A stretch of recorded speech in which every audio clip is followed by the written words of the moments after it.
Selamat berjumpa kembali di dalam layanan audio Sahabat Seperjalanan. Hari ini adalah hari Kamis 1 September 2022. Tema renungan saat teduh kita dengan judul Budaya Bukanlah Tuhan. Budaya Bukanlah Tuhan. Firman Tuhan terambil dalam Markus 7 ayat yang ke-7. Demikian bunyi firman Tuhan. Percuma mereka beribadah kepadaku, sedangkan ajaran yang mereka ajarkan ialah perintah manusia. Mari kita berdoa. Bapa yang di dalam surga, kami ingin menempatkan Tuhan adalah di atas segala-galanya. Di atas manusia, di atas budaya, di atas ilmu pengetahuan, dan di apapun yang ada di bawah kolong langit ini, sesungguhnya semuanya ada di bawah Tuhan. Dalam nama Tuhan Yesus kami berdoa, amin. Shalom sahabat seperjalanan yang dikasihi Tuhan. Budaya bukanlah Tuhan. Statement yang disampaikan dalam doa pembukaan tadi, semua yang ada di dalam dunia ini, semua yang bukan Tuhan, maka semuanya ada di bawah Tuhan. Maka semua yang ada di bawah Tuhan, dia patut tunduk sepenuhnya kepada Tuhan, kepada aturannya, kepada firman-Nya, dan kepada perintahnya. Sahabat seperjalanan yang dikasihi Tuhan, ada sebuah ilustrasi yang cukup menggelitik. Ini ilustrasi sebetulnya adalah candaan.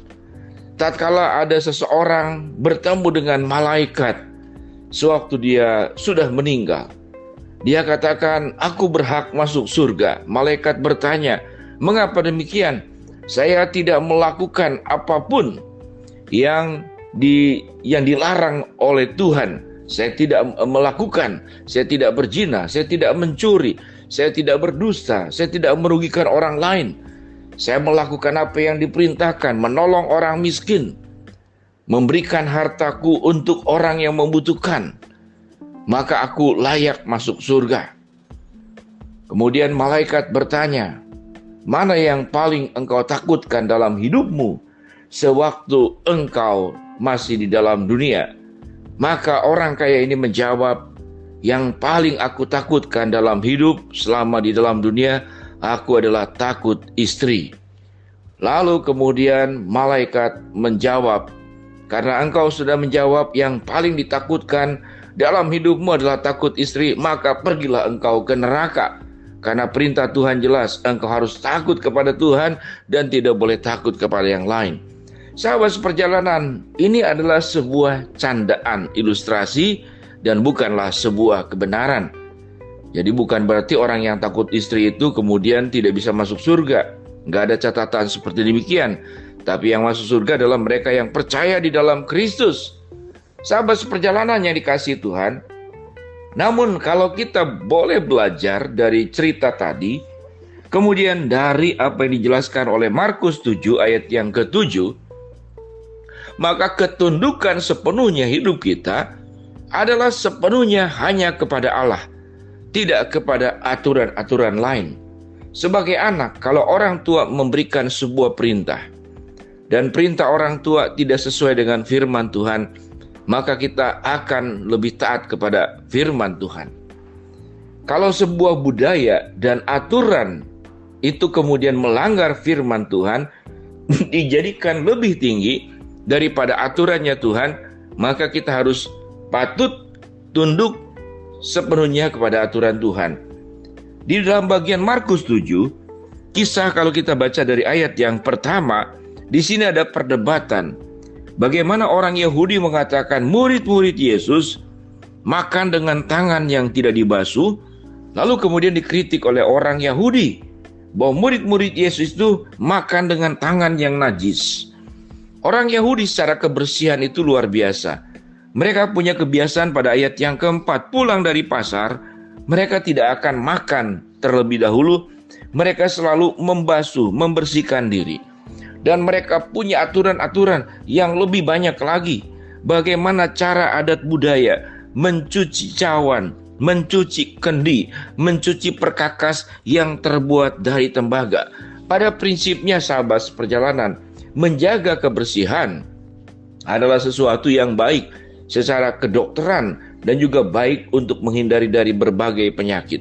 Namun Tatkala itu dijadikan sebagai Tuhan, adat budaya itu sebagai Tuhan, kemudian dengan sangat mudah dan serta-merta kita menyebut orang tersebut sebagai najis, orang tersebut sebagai orang berdosa, orang tersebut patut dihakimi, orang tersebut kita anggap dan layak dianggap sebagai lebih rendah dari kita. Lalu kemudian karena adat dan budaya, kita mulai menciptakan kasta-kasta. Ada kasta atas, ada kasta tengah, ada kasta bawah. Ada urutan secara struktur di dalam masyarakat. Ada yang VIP, ada yang bisnis, ada yang ekonomi, ada yang tidak masuk dalam hitungan. Tidak boleh kemudian masuk pada bagian kita.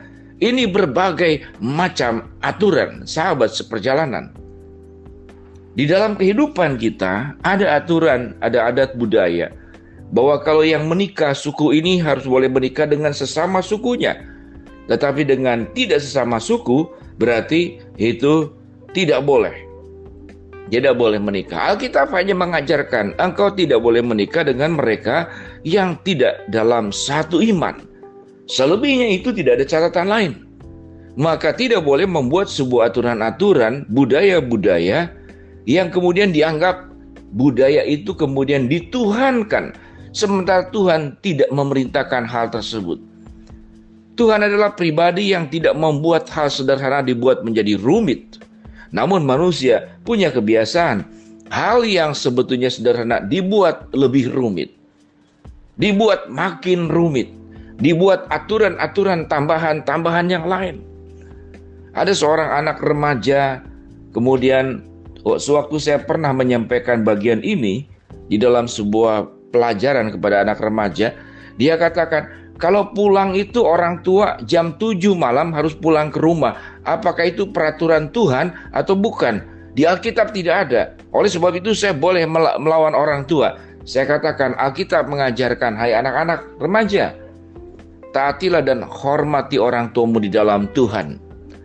Kalau Tuhan memberikan perintah itu, ada bagian-bagian yang dititipkan oleh Allah kepada orang tua. Dan tanyakan mengapa dibuat aturan itu. Kalau alasannya adalah alasan demi kebaikan dirimu, karena memang belum usianya, silakan boleh berdiskusi, boleh berdebat, kalau memang itu tidak sesuai dengan kebenaran firman Allah. Sahabat seperjalanan yang dikasihi Tuhan, dalam kehidupan kita terbiasa dengan berbagai macam budaya dan aturan-aturan. Dan biarlah melalui kebenaran firman Allah yang kita pelajari saat ini, bahwa aturan dan budaya yang satu-satunya yang harus ditaati dan tunduk sepenuhnya adalah firman Tuhan sendiri. Budaya apa yang harus kita perjuangkan dalam hidup ini?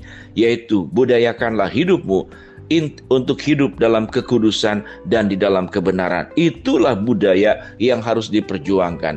Budayakan dalam hidupmu untuk tidak hidup di dalam dosa, tapi hidup di dalam kekudusan. Budayakanlah engkau taat kepada Allah sepenuhnya dan tidak taat kepada yang lain. Karena budaya sifatnya adalah sebuah kebiasaan, ketundukan, ketaatan sepenuhnya hanya kepada Allah. Mari kita berdoa. Bapa dalam surga, terima kasih buat pencerahan kebenaran firman Allah yang sudah kami baca. Dan kami berdoa agar kami hanya memegang satu budaya, yaitu membudayakan hidup taat dan hidup kudus sepenuhnya kepada Tuhan. Hamba-Mu berdoa buat sahabat seperjalanan yang sedang sakit, Tuhan jamah sembuhkan. Sahabat seperjalanan yang sedang menghadapi masalah, Tuhan bukakan jalan. Sahabat seperjalanan yang sedang memohon berharap sesuatu, Tuhan kabulkan untuk yang dimintakan oleh sahabat seperjalanan. Dalam nama Tuhan Yesus kami berdoa, amin. Shalom sahabat seperjalanan, Tuhan di atas segala-galanya. Jangan jadikan budaya sebagai Tuhan dalam kehidupanmu, amin.